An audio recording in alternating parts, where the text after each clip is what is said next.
zUUM trUUpe proudly presents Charles Dickens' A Christmas Carol, adapted for radio in 1939 by Orson Welles. Marley was dead to begin with. There's no doubt whatever about that. The register of his burial was signed by the clergyman, the clerk, the undertaker, and the chief mourner. Old Marley was dead as a doornail. Scrooge knew he was dead? Of course he did. Scrooge and Marley were partners for I don't know how many years. Ah, but he was a tight-fisted hand at the grindstone, was Scrooge. A squeezing, wrenching, grasping, scraping, clutching, covetous old sinner. And once upon a time, of all the good days in the year, on Christmas Eve, old Scrooge sat busy in his counting house, a grim, cheerless place if ever there was one. The door of Scrooge's counting house was open so that he might keep an eye upon his clerk, Bob Cratchit, who in a cold and dismal little cell beyond worked at his ledgers. 19, 20, 21. Merry gentlemen, let nothing you dismay. 3, 26, Christmas Day. Bob Cratchit! Yes, Mr. Scrooge? Stop that infernal caterwauling. Yes, sir. 9, 15, 17. Sick, idiotic Christmas carols at my very door. Go on! Get away from my door! Now, Cratchit, I want you to finish posting this ledger, and after that, you can pop over to Parthigill's and tell him you've come after the 17 shillings and 6pence he's owed me since Michaelmas, and tell him I shall have a constable over there if he doesn't pay up at once. Mr. Parthigill's wife has been ill, sir. Oh, what do I care about his wife? I want my 17 and 6. I just thought it being Christmas, sir. Christmas? Christmas. You mention that word to me once more, Bob Cratchit, and I'll... A Merry Christmas, Uncle. A Merry Christmas, Bob. Merry Christmas, Mr. Fred. God save you, Uncle. Humbug. Christmas a humbug, Uncle? Now, I'm sure you don't mean that. I mean just that, exactly that. Merry Christmas. What right have you to be merry? You're poor enough. Well, what right have you to be dismal about Christmas, Uncle? You're rich enough. Now, Uncle, don't be cross. Well, what else can I be when I live in such a world of fools? What's Christmas to you but a time for paying bills without money? Merry Christmas. If I could work my will, every idiot who goes about with Merry Christmas on his lips be boiled in his own pudding and buried with a stake of holly through the heart. Uncle! Nephew! Keep Christmas in your own way, and let me keep it in mine. Keep it? But you don't keep it, Uncle. Well, let me leave it alone, then. What do you want? A Christmas gift, I've no doubt. I just came to wish you a Merry Christmas, Uncle. A Merry Christmas. What good may Christmas do you? Much good it ever has done you. There are many things from which I derive good, by which I have not profited materially, I dare say, Uncle. Christmas among the rest, but I've always thought of Christmas time as a good time, a kind, forgiving, charitable, pleasant time. And therefore, Uncle, though it has never put a scrap of gold or silver in my pocket, I believe it has done me good, and it will do me good, and I say, God bless it. God bless Christmas, hurrah! Let me hear another sound out of you there, Bob Cratchit, and you'll keep your Christmas by losing your situation. As to you, nephew, I wonder you don't go into Parliament. You talk enough nonsense. Oh, don't be angry, Uncle. I want nothing from you. I ask nothing of you. Why can't we just be friends? Good afternoon. I'm sorry you feel that way. Well, I tried. Merry Christmas to you, Uncle. Good afternoon. And a Happy New Year, too. Bah, humbug. And a Merry Christmas to you, Bob. Oh, thank you, Mr. Fred. Same to you, sir. Good day, sir. Nonsense. Twaddle. Flummery. Talking of Christmas and not 2 sixpences to jingle together in his trousers pocket. Hey there, Bob Cratchit. What are you doing there? I'm only putting a bit more coal in the fire, Mr. Scrooge, seeing as it's so cold in here, sir. You put that coal back into the scuttle. A fire. A fire indeed! I can tell you, if you use coal at that rate, you and I will soon be parting company, Bob Cratchit. There's many a young fellas like your situation, you know. I'm sorry, sir. My fingers were getting a little stiff with the cold. Then put on your mittens. There's someone at the door. Go on, see who it is. Yes, sir. Good afternoon, sir. Good afternoon. This is the firm of Scrooge and Marley. Yes, ma'am. I should like to see the head of the firm, if I may. Oh, very good, ma'am. What is it? A lady to see you, Mr. Scrooge. Have I the pleasure of addressing Mr. Scrooge or Mr. Marley? Marley's been dead these 7 years tonight. I'm Scrooge. Well now, Mr. Scrooge, at this season of the year, it's only fitting that we who are more fortunate should raise a fund to buy the poor some meat and drink and means of warmth. You may not believe it, sir, but many thousands are now in want of common necessities. And hundreds of thousands are in want of the simplest comforts. Are there no prisons? Well, there are plenty of prisons, sir. And the workhouses?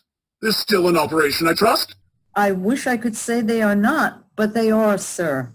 The treadmill and the poor law are in full vigor then? Both very busy, sir. Oh, I'm glad to hear that. I was afraid from what you said at first that something had occurred to stop them in their useful course. No, sir. All these institutions that you mention are flourishing, but it's nevertheless true that some additional provision for the poor and the destitute must be made. A few of us are endeavoring to raise such a fund, you see. And, what shall I put you down for? Nothing. Oh, I see. You wish to be anonymous, sir. I wish to be left alone. I don't make merry myself at Christmas time, and I can't afford to help make a lot of idle people merry. I help to support the establishments that take care of the poor. They cost enough. Let those who are badly off go there. Many can't go there, sir, and many would rather die. Then my advice to them is to do so and decrease the surplus population. Besides, I've only your word for it that all this is so. It's the truth, Mr. Scrooge. Well, so be it then. It's not my business. It's enough for a man to understand his own business and not to interfere with other people's. Mine occupies me constantly. Good afternoon, madam. I quite understand, Mr. Scrooge. Good afternoon. Cratchit, show this woman out. Yes, sir. This way, ma'am, please. Ma'am, I couldn't help overhearing. I should like to contribute a tuppence. It isn't much, but it's all I can afford. But there are others in worse situation than I. You're a generous fellow. I wish I might say so of your employer. Cratchit? Yes, sir. A Merry Christmas to you, sir. Cratchit! Merry Christmas. Yes, sir. Close the door. Yes, sir.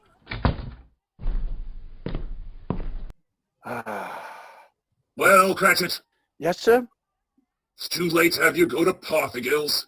They'll be closed up for Christmas like all these other fools. You may as well close up the place now. Yes, sir. It is getting a little dark. Hard to see the figures. I suppose you'll want the entire day tomorrow. If it's quite convenient, sir. It's not convenient. And it's not fair either. I suppose I can't do anything about it. If I was to stop half a crown of your wages, you'd think yourself very ill-used, I'll be bound. Well, sir, Yeah, but you don't think me ill-used when I pay a day's wages for no work. It's only once a year, sir. Once a year. Once a year, indeed. A fine excuse for picking a man's pockets every 25th of December. But I suppose there's no good talking. You must have the whole day. Well, see that you're here all the earlier the next morning. You understand? Oh, I will, sir. I will indeed. Good night, sir, and Merry Christmas. Ah! Merry Christmas. Ah! The office was closed in a twinkling, and Bob Cratchit ran home to Camden Town as hard as he could pelt to play with his family at Blind Man's Bluff. Scrooge, on the other hand, took his dinner in his usual melancholy tavern, and having read all the newspapers and spent the rest of the evening with his banker's book, went to his dismal house. He locked himself in. He double-locked himself in, and took off his cravat, put on his dressing gown and slippers and his nightcap, and sat down before the fire to take his gruel.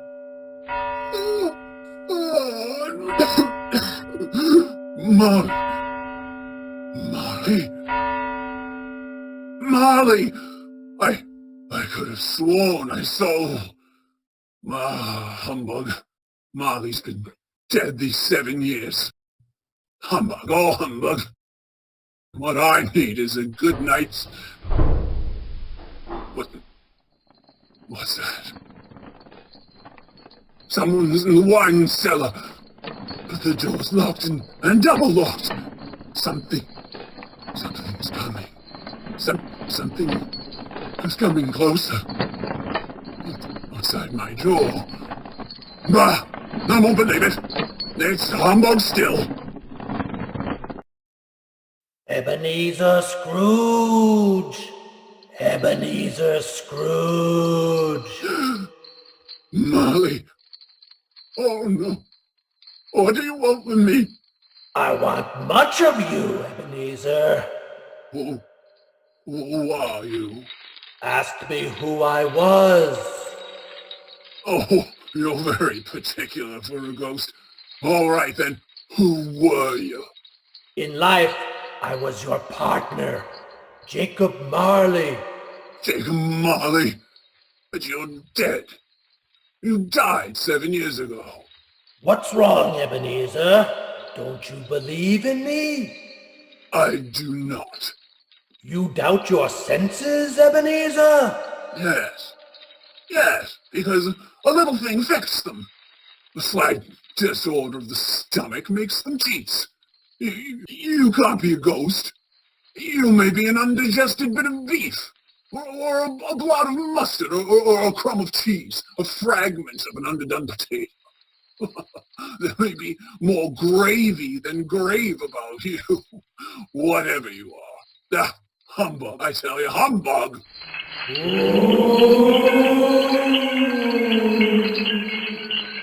I do believe you. You are a ghost, Jacob. Thank you. But why? Why do you walk the earth, Jacob? Why do you come to me? It is required of every man that the spirit within him should walk abroad among his fellow men and travel far and wide to witness what it cannot share, but might have shared on earth and turn to happiness. But tell me, Jacob, what is that chain you wear around you? I wear the chain I forged in life. I made it link by link and yard by yard by my own free will.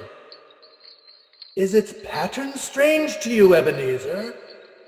Cash boxes, keys and padlocks, ledgers and purses? Yours was as heavy and as long as this 7 years ago. You have labored on it since, Ebenezer. Oh, Jacob, speak comfort to me, Jacob. Comfort I have none to give. I cannot rest. I cannot stay. I cannot linger. 7 years, Ebenezer. 7 years of remorse. Ebenezer, do you know that no amount of regret can make amends for life's opportunities misused? But you were always a good man of business, Jacob. Business! Mankind was my business. Charity, mercy, benevolence, they were all my business. The dealings of my trade were just a drop of water in the comprehensive ocean of my business. Jacob, don't take on so now. Jacob! Listen to me, Ebenezer. I'll listen to you, Jacob. Go on, Jacob, now. Speak to me, but don't be so flowery. Ebenezer, I am here to warn you that you have yet a chance of hope of escaping my fate. Do you hear that, Ebenezer? Yes, Jacob, yes. You always were a good friend to me, Jacob. Thanks, Jacob, but go on. How shall I escape? You will be haunted by 3 spirits. Is that the only chance and hope, Jacob? It is your only chance and hope. Well, then I think I'd rather not. Without their visits, you cannot hope to shun the path I tread. Expect the first tomorrow, when the bell tolls 1. Couldn't I take them all at once and have it over, Jacob? Ebenezer, look that, for your own sake, you remember what has passed between us. Remember, when the bell tolls 1, look for the first spirit. Marley? Jacob Marley! Scrooge awoke. He was lying on his bed, fully dressed. Suddenly, the curtains of his bed were drawn aside, and Scrooge found himself face to face with the unearthly visitor who drew them. It was a strange figure. Its hair, which hung about its neck and down its back, was white as if with age, and yet the face had not a wrinkle in it, and the tenderest bloom was on the skin. Ebenezer Scrooge. Who's that? Ebenezer Scrooge. I have come for you. You? Are you the spirit whose coming was foretold me? I am that spirit. What are you? I am the ghost of Christmas past. Long past? No, your past. But what do you want of me? What brings you here to haunt me? Your welfare, Ebenezer Scrooge. Rise and walk with me. Oh, no, not out of the window. I can't do that. I'll fall down. I'm not a spirit. I'm mortal and I'll fall. Bear but a touch of my hand upon your heart, and you shall be upheld in more than this. Come, follow me. Where are we? What's become of the city? And there's snow upon the ground. Where are we? These are the shadows of the things that have been. You recognize this countryside? Oh, I know every inch of it. Every rock, every tree.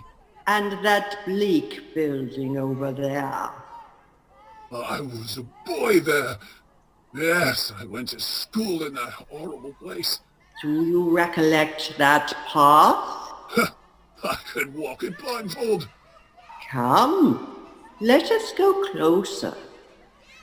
Look through the window into that cold, barren room. What do you see, Ebenezer Scrooge? I see a boy.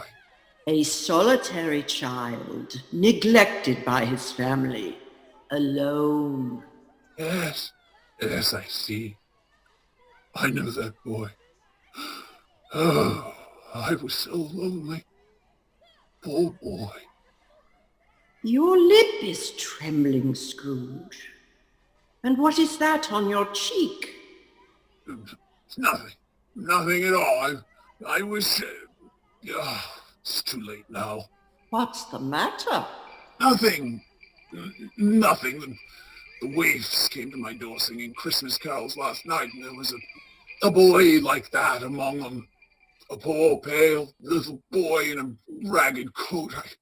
I should like to have given him something, that's all. Is that all? Come, Ebenezer Scrooge. Let us see another Christmas. Do you know this place, Ebenezer Scrooge? know it! Know it! This is the counting house where I was apprenticed. It's my old master, bless his heart, old Fezziwig. My master alive again, now hosting one of his Christmas parties. Bow to your partners, thread the needle and back to your places. And there's Dick Wilkins. Oh dear, dear, dear, dear. Yes, oh, and look, there's Mrs. Fezziwig herself, looking younger than ever. The tables, all loaded with roasts and cider, mince pie and beer. Oh, what a jolly time we used to have. That carefree young man with the light heart and gay smile. Do you recognize him? Yes, yes, yes. Merciful heaven, how happy I was then. A small matter for old Fezziwig to make those silly folks so full of joy. Small matter? Small indeed. Isn't it? He has spent only a few pounds of mortal money. Is that so much that he deserves praise? It's not that. It's not that, Spirit. Oh, Fezziwig has the power to make us happy or unhappy, to make our service light or heavy. His power lies in words and looks and in things so tiny that it's impossible to count him up. The happiness he gives is quite as great as if it cost him... What is the matter? No, nothing. Nothing at all, Spirit. Something, I think. No. Speak! Well, it's just that I should like to be able to say a word or two to my clerk, Bob Cratchit. That's all. My time grows short, and we have yet another journey to make. Where now? Come. This is our last visit to the pastor Ebenezer. Here, in this little room, with a fair young girl by your side. Do you recognize yourself, Ebenezer? No. Spare me this. You're older now, a man in the prime of his life. Your face has begun to wear the signs of care and avarice. Your eyes are greedy, the eager, restless eyes of a miser. No, please. She knows it too, that girl by your side. There are tears in her eyes. It matters little. To you, very little. I know that. Belle, have I changed toward you? When we were engaged, we were both poor. And was it better then? Better to be poor? Better, at least, to be happy. You're changed. You were another man then. I was a boy. You blame me because I've grown wiser? Have I ever tried to break our engagement? In words? No, never. In what then? In a changed nature, in an altered spirit, in everything that made my love of any value in your sight. So I release you from your promise. Belle! Oh, at first it may cause you pain to lose me, a very brief pain, but soon it will be dim, like a half-remembered dream, an unprofitable dream, and you will be glad to be awake from such a dream. May you be happy in the life you have chosen, Ebenezer. That's enough. Show me no more. Take me home. These were shadows of the things that have been. That they are what they are, do not blame me. Spirit, I can't bear any more. Leave me. Haunt me no more. Take me back. Take me back.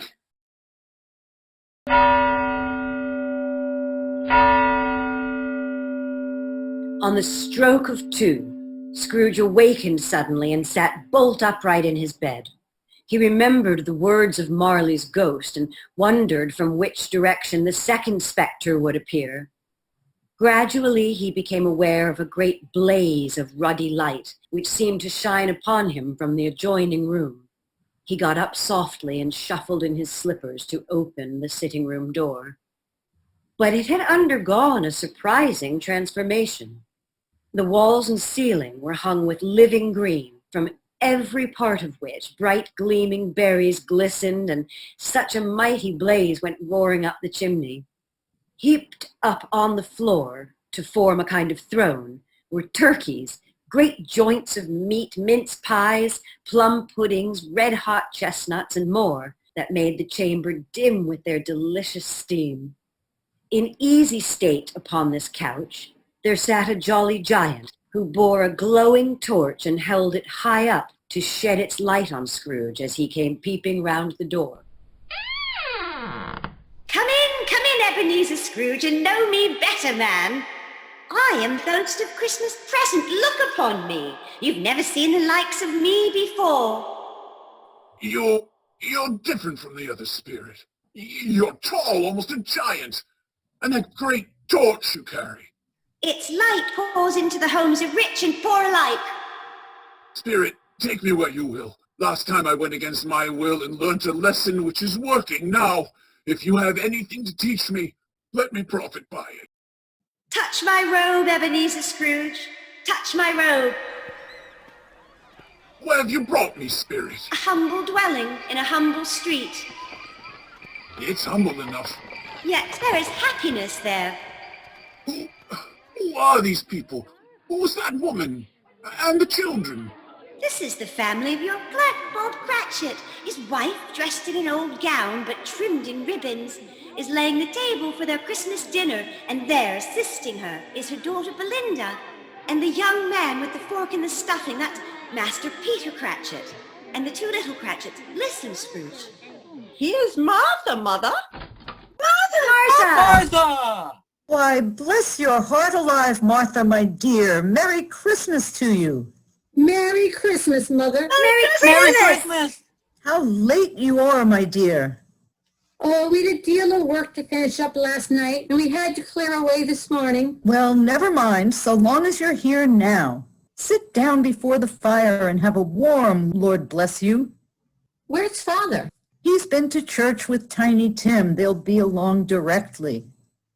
How is Tiny Tim, Mother? Any better at all? Sometimes I think he is, and sometimes I think, oh, dear God, if anything should happen to Tiny Tim. Mother, you mustn't even think of such a thing. Hey! They're here! Here they are! There's Tiny Tim. Merry Christmas, everybody. Martha, welcome, my dear. Merry Christmas, Father. And Tim. Merry Christmas, Martha. Oh, Tim, you darling. Oh, I'm so glad to be home. We're so glad to have you, Martha. And how did little Tim behave in church, Bob? Oh, as good as gold and better. I like church, Mother. Oh, they sang the nicest songs. I hope people saw me there. Saw you there? And why, Tim? Well, don't you see? Because I'm lame. And if they saw my crutch, it might be pleasant for them to remember on Christmas who it was made lame beggars walk and blind men see. Oh, bless you, my son. Let's eat! Are we ready to eat, I'm Mother? hungry! Yes, children, we're all ready. Come, take your places now. And Bob, wait your turn. There's plenty. Stuffing and dressing and plum pudding for all of you. Martha, you take care of Tiny Tim. Yes, Mother. You see that he eats plenty. He must get tall and well. Now sit down, everyone. Ah, now, my dears. Shall we say grace? Spirit, tell me if Tiny Tim will live. I see a vacant seat in the poor chimney corner and a crutch without an owner, carefully preserved. Oh, no, kind spirit. Say he'll be spared. Say he'll live. If these shadows remain unaltered by the future, Ebenezer, the child will die. Amen. Amen! And now, my dears, with such a dinner, a toast. A Merry Christmas to us all, and God bless us. Amen. God bless us, everyone. Now to Mr. Scrooge. Ah. I give you a toast to Mr. Scrooge, the founder of the feast.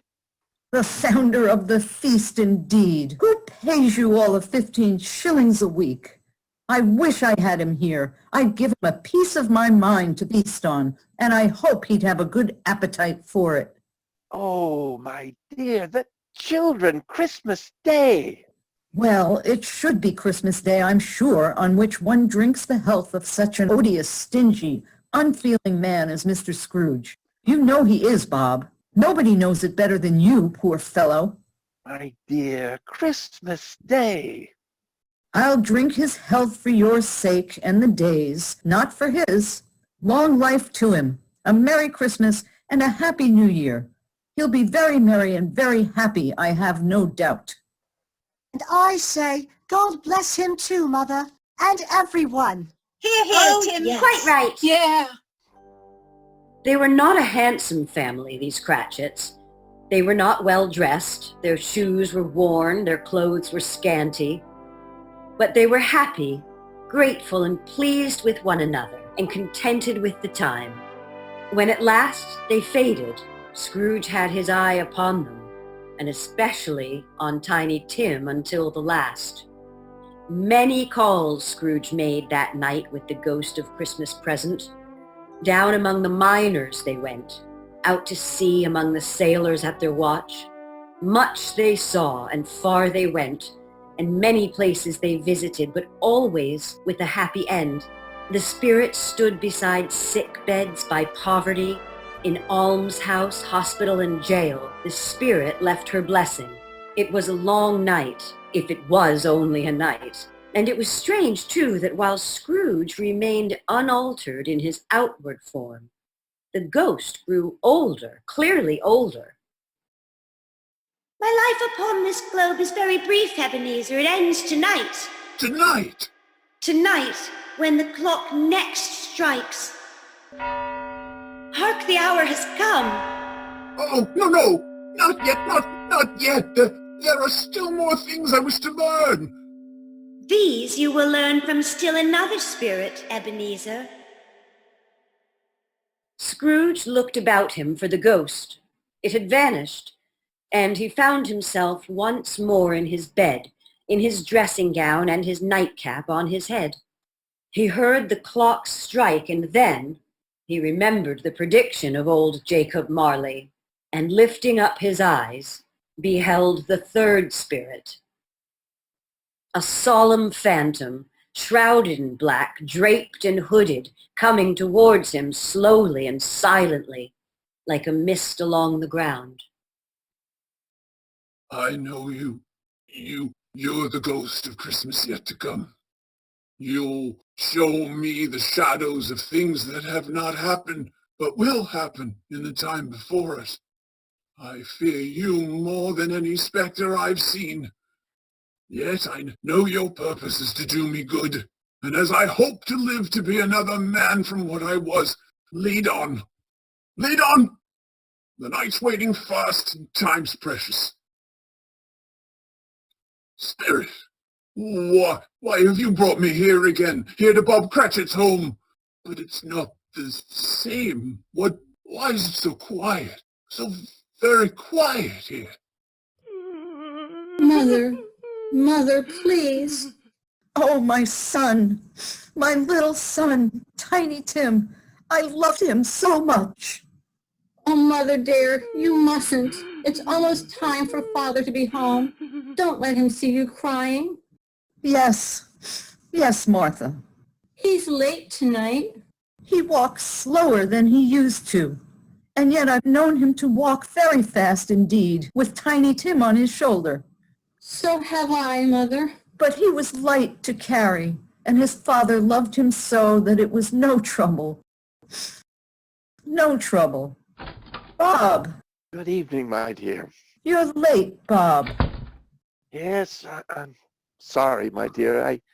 I went to the churchyard today. I wish you could have gone with me. It would have done your heart good to see how sweet and green a place it is. But you'll see it often, I promised him. Yes, I promised Tiny Tim we'd walk there on a Sunday. Father, dear. Trying to understand it, my dear. My son, my little son, Tiny Tim, and I loved him so. Oh, that's cruel, cruel. Spirit, can't you give me one ray of hope that I might change all that? That Tiny Tim may live... Where are you taking me now? Here? On a common street, Spirit? What is there for me to learn here? Who are those men? I don't know much about it either way. I only know he's dead. When did he die? Last night, I believe. Yeah, it's likely to be a very cheap funeral, for upon my life I don't know anybody to go to it. Suppose we make up a party and volunteer? I don't mind going, if lunch is provided. Come to think of it, I bet I was his best friend. What? We used to nod to each other when we met in the street. Spirit, help me. Who is this man that died? Is there no one to mourn the poor creature? No one to follow him to the grave? Or perhaps they'll give him a green grave at least, like poor Tiny Tim. But... Spirit, where are we now? Merciful heaven, a churchyard. Overrun by grass and weeds. Desolate, lonely, crumbling gravestones. Spirit, before I draw nearer to that gravestone, answer me one question. Are these shadows of things that will be, or are they shadows of things that may be only? Well, will you not speak to me, Spirit? What is that grave to which you point? Ah, now I see it. There's writing on that stone. The name on the gravestone is Ebenezer Scrooge. Ebenezer Scrooge! Oh, no! Spirit, no! Hear me! I'm not the man I was. Why show me this if I am past all hope? Tell me that I can change these dreadful shadows you show me by an altered life. I'll honor Christmas in my heart. I'll try to keep it all the year. I'll live in the past, and the present, and the future, and I'll not shut out the lessons that they teach me. Tell me, Spirit, go on, tell me that I can sponge away the writing on that stone, Spirit. I beg you, Spirit, I beg you. Spirit, I promise on my knee. I promise.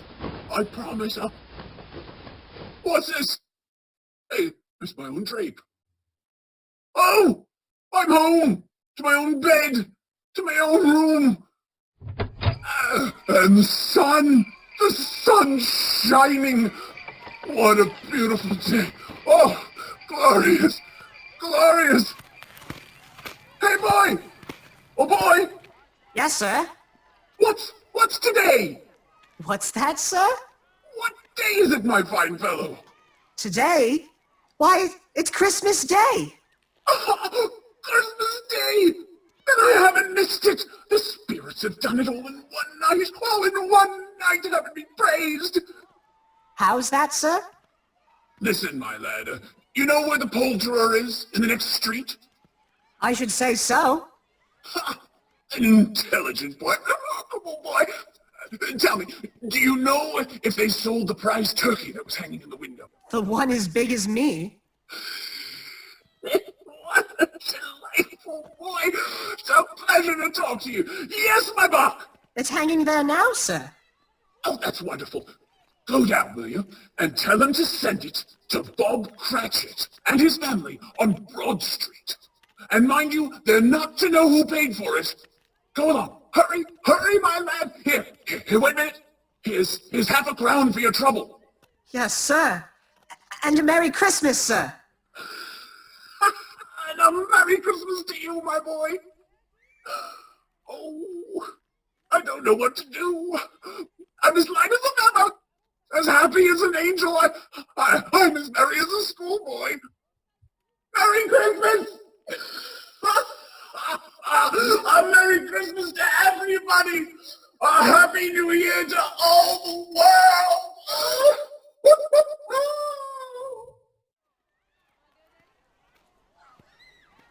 My dear madam, how do you do? I beg your pardon? Well, you, madam, aren't you the one who came to my office in regard to that charity? Why, yes, sir. A Merry Christmas to you. Yes, sir. Allow me to ask your pardon, madam, and will you have the goodness to accept... I prefer to whisper this. But Lord bless me, my dear Mr. Scrooge, are you serious? And not a farthing less. A great many back payments are included in it, I assure you. Will you do me that favor? Well, my dear sir, I don't know what to say to such a munificent... Now, don't say anything, please. Come and see me. Will you? Will you come and see me? I will indeed. I'm much obliged to you. I thank you 50 times. Bless you. Merry Christmas. Next morning, Scrooge was early at his office for a reason. If he could only be there first and catch Bob Cratchit coming late, that was the thing he'd set his heart upon. And he did it. Yes, he did. The clock struck 9. No Bob. 1/4 past. No Bob. Scrooge sat with his door wide open that he might see him come in. At last he came. His hat was off before he opened the door, his muffler too. He was on his stool in a jiffy, driving away with his pen, as if he were trying to overtake 9 o'clock. 15 and 21, 6, carry the 1. Cratchit, what do you mean by coming in at this time of day? Why, I'm very sorry, sir. I am behind my time. You are? Yes, I think you are. Oh, it's only once a year, Mr. Scrooge. It shall not be repeated. I was making rather merry yesterday, sir. I'll tell you what, my friend. I'll not stand this sort of thing any longer. And therefore, Bob Cratchit, I'm about to raise your salary. Mr. Scrooge, are you quite yourself, sir? No, thank heaven, I'm not quite myself. Merry Christmas, Bob. Merry Christmas, my good fellow. A merrier Christmas than I've given you many a year. I shall raise your salary, and we'll see what we can do for Tiny Tim and the rest of your family, huh? We'll discuss it this very afternoon over a Christmas bowl of smoking bishop. Now, make up the fire, and buy another coal scuttle before you dot another I, Bob Cratchit. Scrooge was better than his word. He did it all and infinitely more. To Tiny Tim, who did not die, he was a second father. He became as good a friend, as good a master, and as good a man as the good old city knew, or any other good old city, town, or borough in the good old world. Some people laughed to see the alteration in him, but he let them laugh, and little heeded them. His own heart laughed. That was quite enough for him. And ever afterwards, it was always said of him that he knew how to keep Christmas well if any man alive possessed the knowledge. May that be truly said of us, of all of us. And so, as Tiny Tim observed, God bless us, every one. This zUUM trUUpe production was directed by Jim Luongo with sound design by Meg Jones. Ebenezer Scrooge was played by Meg Jones. Tom Croarkin was Bob Cratchit. Bob Perry was the ghost of Marley, and Candace Klinger played the ghost of Christmas Past. John Moressi played both Fred and the young Ebenezer. Joann Coviello was Mrs. Cratchit and the charitable donations collector. Martha Cratchit and Belle were played by Lindy, Hennessy, and Tim Jones was Tiny Tim.